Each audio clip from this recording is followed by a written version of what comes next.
Ding dong এই শীতের মরশুমে চলে এসেছি আবার একটা ফুটবল আপডেট নিয়ে। আর এই আপডেটটা কিন্তু ট্রান্সফার আপডেট। হ্যাঁ বন্ধুরা, এই আপডেটটা কাকে নিয়ে সেটা তোমরা শুনে নাও। এই আপডেটটা হচ্ছে কেরালার ফুটবলার প্রবীর দাসকে নিয়ে, যিনি বাংলার ছেলে।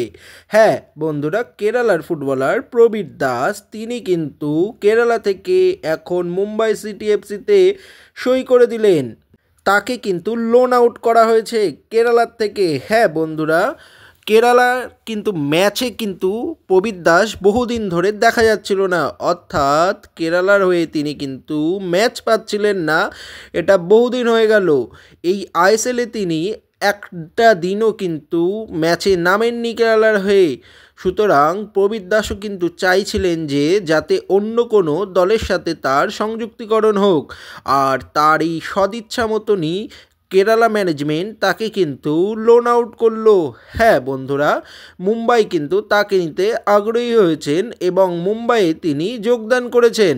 এবার দেখার যে মুম্বাইয়ে গিয়ে তিনি পিটার গ্যাটকির কতটা মনের মতন ফুটবলার হয়ে উঠতে পারেন। আর তিনি কিন্তু মুম্বাইয়ে এসেই তার মুম্বাইয়ের ডিফেন্ডার টিরি, এই দুজনের কিন্তু রিউনিয়ন হয়েছে। হ্যাঁ, তার কারণ তারা কিন্তু দুজনাই আগে মোহনবাগানে খেলতেন। হ্যাঁ বন্ধুরা, তারা দুজনাই কিন্তু দুজনকে জড়িয়ে ধরে আলিঙ্গন করেন এবং তারা নিজেদের মধ্যে আলাপচারিতাও সারতে থাকেন।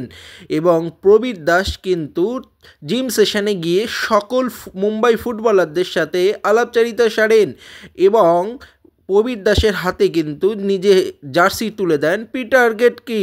সুতরাং বলা যায় যে প্রবীর দাস কিন্তু মুম্বাইয়ের হয়ে একটা ইতিবাচক দিক হয়ে উঠতে চলেছে, এটা তো বলাই বাহুল্য।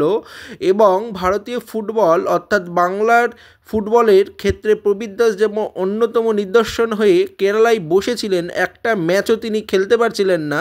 দেখা যাক এবার তিনি মুম্বাইয়ে গিয়ে কতটা ফিট থাকতে পারেন এবং প্রত্যেকটা ম্যাচ খেলতে পারেন। হ্যাঁ বন্ধুরা, প্রবীর দাসের জন্যে কিন্তু অনেক অনেক শুভেচ্ছা। এদিকে কিন্তু মুম্বাই দলেরও কিন্তু খুব একটা অবস্থা এবছর আইএসএলে ভালো নয়। সুতরাং প্রবীর দাসকে নিয়ে মুম্বাই দলের ডিফেন্স কতটা শক্তিশালী হতে পারে এটাও কিন্তু দেখার পরবর্তী ম্যাচগুলোতে। হ্যাঁ বন্ধুরা, মুম্বাইয়ের অবস্থা কিন্তু খুব একটা ভালো নয়। সুতরাং প্রবীর দাস আসলে ডিফেন্স তো শক্তিশালী হবেই, একথা তো বলাই বাহুল্য। এবং মুম্বাই ম্যাচগুলো আশা করি পরেরগুলো জিততেও সক্ষম হবে।